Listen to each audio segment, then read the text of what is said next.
So for our first example, we have that research and tuition funding shows 45% of United States university students had money saved before enrolling. In a random sample of 100 FGCU students, 41% said they had money saved. For alpha equals 1%, 0.01, is there enough evidence to support the claim that the percentage of students with college funds is lower than 45%? Well, if we want to go ahead with this, we can start out in the same sort of way that we did in Chapter 6, just for the sake of completeness, for the sake of being sure. We can make sure that NP and NQ are both big enough. That is, we have enough information here to work. So NP in this case is 100 times 0.45, because we're working from the proportion P from the population there at 45%, which would end up being 45, and that is, hopefully as you can tell, much bigger than 5. Similarly, NQ in this case would be 100 times 0.55. That is 55, which is also importantly bigger than 5. Because these are both bigger than 5, we have P, we have a P hat, we've got a large enough sample. We can proceed using the standard approximation for the binomial distribution, that is, use the zTest for proportions. From there, we want to get our hypotheses like before. The only real difference here is that what we're talking about will be in terms of P's. This makes it a little more confusing into P's, P hats, and P values. Just be careful with that. But now when we're looking at these portions, well, we are claiming, again, very clearly the word claim is in there, that the percentage is lower than 0.45. The percentage at FGCU is below that supposed average-like thing, that central tendency. That's our claim.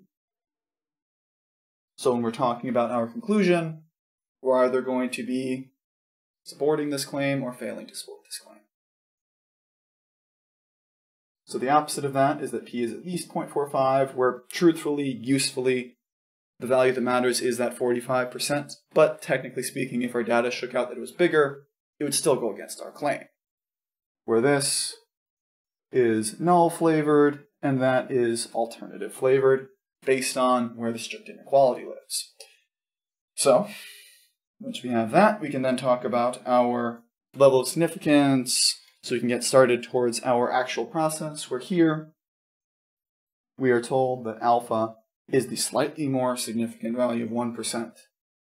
And in particular, we're looking for smaller things, so yet again, we're doing a left-tailed test. This 1% instead of 5 means we want a little bit more surety, but again, it's a matter of how badly you want this. It is, to an extent, arbitrary. From this point, how we want to approach this depends on whether we want to do something with a critical value or a p-value. In either case, the process is very similar.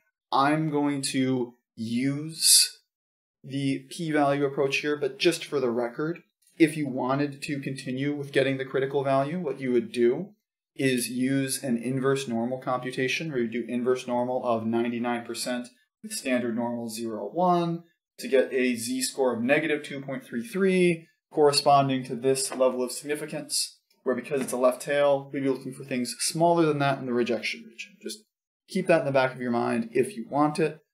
See a little bit of the calculator computation here as well, but I like the p-value approach more, so I'm going to do the p-value approach for this first one, and then I'll focus more critical value-like on the second.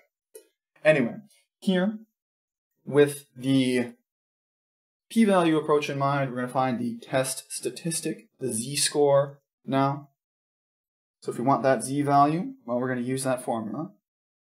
P hat minus p over root pq over n, where p hat, in this case, the sample proportion is 0.41, population proportion is supposed to be 45%, and then p and q here, remember, p is 0.45, so q, its complement, despite my terrible handwriting, is 0.55, as we talked about up there when looking at NP and NQ. and you would divide that by the sample size here, which was the dutifully large 100.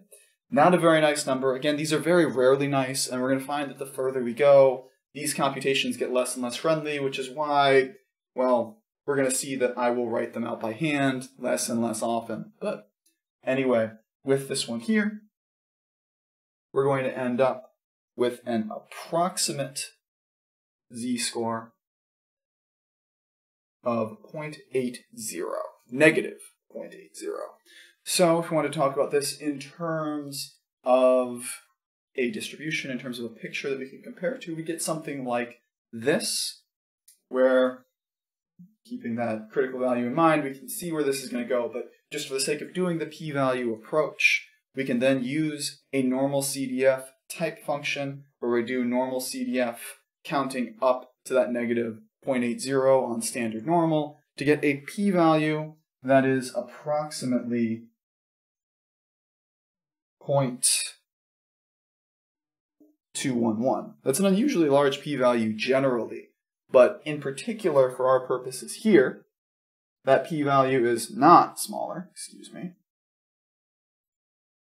That p-value is significantly bigger than alpha at 1%. But if we want to get that p-value, we also have a nice function in the calculator that I recommend using anyway, called the one proportion zTest, where you can plug in this information. The inputs are a little bit different, and you also be very careful with the outputs because they include p and p hat.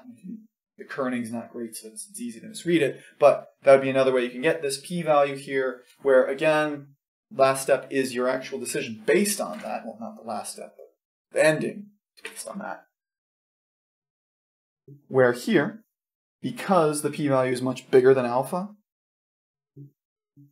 there's a change of pace. We failed to reject our null hypothesis. We failed to reject the null. And so, because we are failing to reject the null, and the alternative was our claim, we are in a sense failing to support our claim. Again, when you're talking about that fail to reject language, it's a bit murky, it's a bit double negative-y, but the important thing here is, if you want to interpret this result, you could say something like, there is not enough evidence at the 1% level of significance to support the claim that less than 45% of university students had money saved for tuition before enrolling. Or, in other words, you could say there's not enough evidence to support the claim that the percentage is lower at FGCU, because that 41% we saw, it is a jump down, but it's not an unusual enough jump down to make you go, hey, what's wrong here?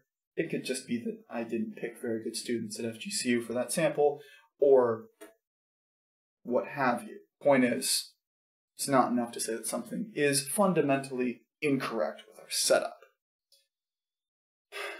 So again, very familiar process. Different numbers in, different numbers out, but same idea. And we'll finish this chapter with one more example where I'll focus a bit more on the critical value side.